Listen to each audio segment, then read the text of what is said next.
Quand je me suis lancée comme aventurière, journaliste et autrice indépendante en 2019, je me donnais 3 ans pour percer.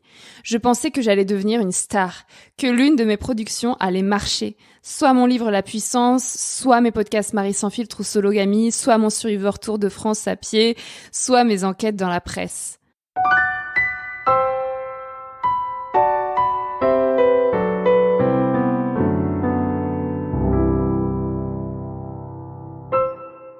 Bonjour à tous, bienvenue dans Sologamie, le podcast des célibataires qui n'ont besoin de personne. Je vous présente l'épisode 47 de la saison 4. Aujourd'hui, je vous dis combien je gagne d'argent par mois, comment je fais pour vivre de mon travail ou pas, et quel avenir je vois au niveau des thunes. Mais d'abord, je me présente, je m'appelle Marie-Albert, j'ai 29 ans et j'habite à Cherbourg en France. Je suis aventurière, journaliste et autrice féministe. Je me définis comme une femme cisgenre, célibataire, pansexuelle, française, blanche, jeune, mince, valide, athée et d'origine bourgeoise. Je vais commencer l'épisode en citant un retour sur mon travail. Méchac m'a écrit le 18 janvier 2023 sur mon compte Instagram MarieAlbertFR pour réagir à l'épisode 49 de mon autre podcast Marie sans filtre qui s'appelle « Je baise et je dis je t'aime le premier soir ». Méchac a écrit la chose suivante. « J'ai écouté ton dernier podcast et je te rejoins sur ton retour d'expérience. Je te remercie de mettre des mots sur certains comportements nauséabonds des mecs. Ils ne nous méritent pas.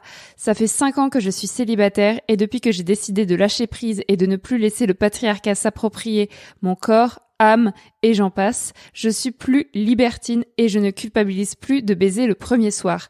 Parce que putain, c'est ok que les hommes le fassent, mais nous, on est catalogués de salopes. Plus je t'écoute et plus je te rejoins sur le féminisme que je ne connaissais pas jusqu'à présent et ta franchise. Merci beaucoup. Bah, c'est moi qui te dis merci beaucoup, Méchac, pour ton message. Voilà, on revient au sujet du jour, comment je gagne ma vie. Je dois vous confier quelque chose d'important. Il y a presque 4 ans, le 11 décembre 2020, j'ai publié dans mon autre podcast Marie sans filtre un épisode qui s'appelait « Je suis une pauvre riche ». Cet épisode a déclenché une petite polémique sur le groupe Facebook féministe qui s'appelle Les Paupiettes de Coquine, dont je faisais partie à l'époque.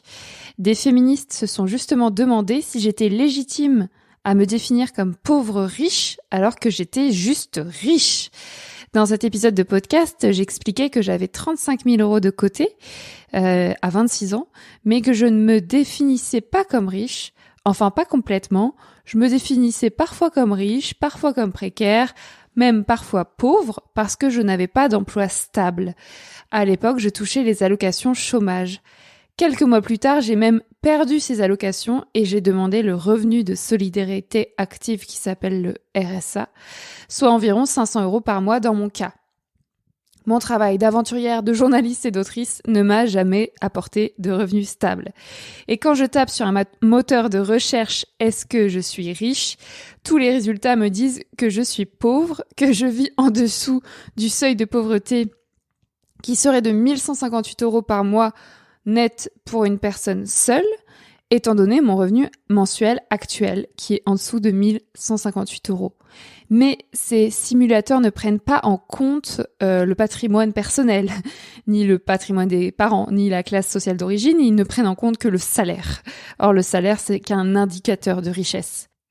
À l'époque, fin 2020, j'ai mal vécu la polémique après la publication de mon podcast « Je suis une pauvre riche » parce que je me suis vexée. Je me suis sentie illégitime, je me suis sentie rejetée, mais j'ai compris avec le temps, même dès le premier jour, les critiques des féministes et je me suis remise en question. J'ai modifié le titre de l'épisode « Je suis une pauvre riche » qui est devenu « Mon rapport à l'argent ». C'est l'épisode 25 du podcast Marie sans filtre. Si vous voulez l'écouter, il est toujours en ligne. Je l'ai moi-même réécouté avant d'enregistrer ce nouvel épisode sur l'argent pour me rafraîchir la mémoire. J'y explique justement que c'est difficile de reconnaître ses privilèges pour une personne qui en détient, mais que c'est important. Or, j'ai toujours du mal à me définir comme riche. Dans l'introduction du podcast Sologamie, tu entends parfois que je me définis comme d'origine bourgeoise. Pourquoi est-ce que je ne dis pas simplement que je suis riche ? C'est une question de classe sociale. Cette classe sociale, je l'ai héritée de mes parents qui sont eux-mêmes riches. Ce n'est pas parce que je fais un métier précaire aujourd'hui, aventurière, journaliste et autrice donc, que j'ai changé de classe sociale. Mes parents m'ont donné énormément d'argent depuis ma naissance. J'hériterai sans doute avec ma sœur et mon frère de leur argent et de leur patrimoine, même après leur mort. Pour résumer, j'ai grandi dans un milieu bourgeois, j'ai fréquenté des écoles bourgeoises, mes parents m'ont tout payé pendant mes études, mes parents m'ont encore versé des pensions alimentaires régulières dans l'objectif de payer moins d'impôts de leur côté après mes études. Mes parents ont arrêté de me soutenir financièrement récemment pour la simple raison que c'est incompatible avec mon RSA. Je ne peux pas cumuler pension alimentaire et revenus de solidarité active. À la fin de l'année 2020, quand je publie cet épisode de Marie sans filtre, j'avais environ 35 000 € d'économie, je vous l'ai dit, qui étaient liés principalement à mon emploi précédent de journaliste à l'agence France Presse, à l'AFP. Aujourd'hui, le 21 mai 2024, 4 ans après, j'ai presque 50 000 € d'économie. La question est donc, comment ai-je pu continuer d'économiser alors que je gagne peu d'argent avec mon travail actuel et que le RSA ne représente que 500 € par mois, grand maximum? Je vais vous le dire ensuite, je vais vous répondre ensuite, mais spoiler, c'est grâce à ma classe sociale, évidemment. Je vous précise, pour les gens qui ne sont pas familières du RSA, le RSA, en fait, ça ne s'ajoute pas à mes revenus mensuels. En fait, si je déclare trop de revenus mensuels, par exemple, si j'ai vendu beaucoup d'articles à des médias, si j'ai gagné beaucoup d'argent avec mes cagnottes Tipeee et Patreon, si j'ai eu beaucoup de droits d'autrice de mon livre La Puissance ce mois-ci, en fait, je vais toucher moins de RSA. Je ne peux pas cumuler RSA et revenus professionnels en fait. Le montant de mon RSA s'ajuste en fonction de mon revenu du mois. Par exemple, si je vends 500 € d'articles à un média, alors mon RSA ne me sera pas versé ce mois-là. Bref, c'est juste une allocation d'appoint qui ne permet pas de vivre dignement.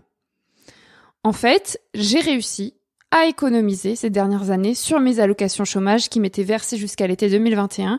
C'était 1 600 € par mois. J'ai réussi à économiser une partie de ces 1 600 € par mois. Et puis mes parents ont continué de me donner de l'argent jusqu'en 2023. Je suis même retournée vivre chez mes parents entre 2021 et 2022.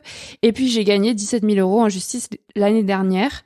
J'en parle dans l'épisode 35 de Sologamie si vous voulez savoir comment j'ai fait pour avoir ces 17 000 € après une plainte pour violence sexuelle.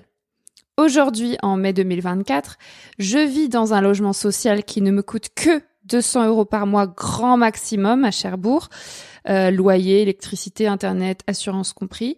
Le reste du loyer est couvert par des allocations logement que je touche tous les mois. Je vis à Cherbourg en Normandie donc, où la vie est beaucoup moins chère qu'à Paris. Je dépense environ 1 400 € par mois pour ma vie quotidienne, tout compris. Et moi, j'estime que je gagne environ 1 000 € par mois avec mon travail, donc les piges, les droits d'autrice, les cagnottes, plus le RSA quand ça complète. Les 400 € restants dont j'ai besoin pour vivre, 1000 plus 400 € égale 1 400 €, je les prends dans mes économies. Et à ce rythme, je peux vivre encore de nombreuses années sur mes économies. Voilà, je n'ai pas de loyer cher, je n'ai pas d'enfants ou de parents dont je dois m'occuper, je n'ai pas de dépenses de santé importantes, je vis seule dans un HLM, je suis célibataire sans enfants, je m'entends mal avec mes parents qui sont violentes, mais si un jour j'ai besoin de soutien financier ou de vivre chez LE, je sais que mes parents m'accueilleront dans leur grande maison en région parisienne. Mes parents gagnent entre 4 000 et 5 000 € de salaire par mois chacune. Mes parents sont millionnaires dans le sens où mes parents ont des économies, possèdent des actions en bourse, sont propriétaires de nombreux logements qu'ils et elles louent à des étudiants, des étudiantes.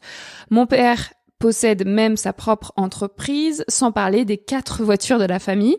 Bref, leur patrimoine total est bien supérieur à 1 million d'euros, ce qui fait de mes parents des millionnaires. Donc, le capital financier et culturel que mes parents m'ont transmis m'a permis de construire la vie que j'ai aujourd'hui. En fait, je sais quels droits ou allocations je peux demander, je sais écrire des mails ou des lettres formelles pour les demander, je sais négocier un salaire ou me battre en justice pour obtenir réparation, aussi parce que j'ai bénéficié de cette éducation, de ces études, de ce capital financier et culturel. Certes, aujourd'hui, je cotise peu pour le chômage ou la retraite avec mes revenus actuels, je ne paye pas d'impôts et je vois mon frère qui a 2 ans de moins que moi, qui a un emploi bien payé en CDI, qui est déjà propriétaire de son appartement à Lyon. Moi, évidemment, je ne peux pas faire d'emprunt pour acheter un logement et devenir propriétaire. Je ne peux pas acheter un logement avec mes économies de 50 000 euros. Je me sens en colère contre ce système capitaliste qui favorise les hommes cisgenres blancs et bourgeois comme mon frère, mais je reste une personne riche, une personne privilégiée. J'appartiens à la classe sociale des plus riches de ce pays, j'ai leur code et leur éducation. Le public de mon podcast Sologamy me ressemble probablement. J'ai un travail précaire, mal rémunéré, mais je peux payer mes courses chaque mois, manger à ma faim et me chauffer décemment dans mon logement. Je peux même partir en voyage, acheter des billets de train chers ou un vélo à assistance électrique.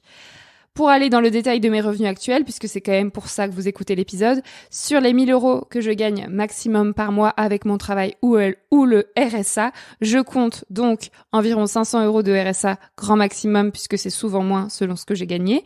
Je compte 300 euros de pige maximum, c'est des articles payés en salaire par des médias ou de droits d'autrice, par exemple les ventes de mon livre La Puissance.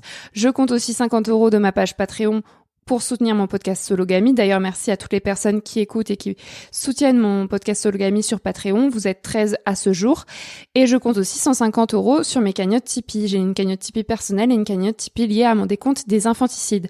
Donc ça fait 500 euros de RSA, 300 euros de pige, 50 euros de Patreon et 150 euros de Tipeee. En tout, ça fait 1 000 euros maximum que je gagne par mois. Quand je me suis lancée comme aventurière, journaliste et autrice indépendante en 2019, je me donnais 3 ans pour percer. Je pensais que j'allais devenir une star, que l'une de mes productions allait marcher. Soit mon livre La Puissance, soit mes podcasts Marie sans filtre ou Sologamy, soit mon Survivor Tour de France à pied, soit mes enquêtes dans la presse. 5 ans après, je n'ai pas épuisé mes économies comme je le craignais alors, mais je n'ai pas percé non plus. Je ne suis pas devenue une star. Je n'ai jamais atteint les 10 000 abonnés que je visais sur Instagram. Aucun de mes podcasts n'a décollé. Mon livre n'a pas fait un carton. Je peine toujours à trouver des médias pour acheter mes articles. Mon Tour de France à pied est le projet qui marche le mieux. Il attire l'attention. Mais je n'ai jamais atteint le salaire fixe de 2 000 euros net par mois que je visais. Quand j'ai 1 000 euros, je suis contente. J'estime que mon travail mérite une rémunération. Mais je me sens heureuse dans mon quotidien. Je travaille à mon rythme, 4 jours par semaine, uniquement l'après-midi. Ça fait entre 15 et 20 heures au total. Je prends des vacances très régulièrement. Je détravaille en fait. Alors j'accepte cette précarité, entre guillemets, pour l'instant, parce que je serai toujours riche, à l'abri des problèmes financiers grâce à mes parents, grâce à ma classe sociale. Je ne ressens pas d'angoisse. Je cherche simplement la reconnaissance des autres parce que je manque de confiance en moi. Et la reconnaissance par le salaire ou la célébrité, ça me fait rêver. Parfois. Alors comment je vois l'avenir ? Je sais pas, je me projette pas, j'arrête d'espérer. Si seulement un mec riche pouvait me donner 2 000 euros de salaire, cotisation sociale comprise par mois, sans demander rien en échange, ça m'enlèverait une épine du pied, je me dis. Mais ce mec n'existe pas, alors je profite de l'instant présent, je me sens en sécurité. Voilà. Je vous laisse sur ces bonnes paroles. Écrivez-moi sur Instagram pour réagir. Mon pseudo, c'est toujours MarieAlbertFR. Moi, je vous dis à la semaine prochaine pour un nouvel épisode de Sologamy. Salut!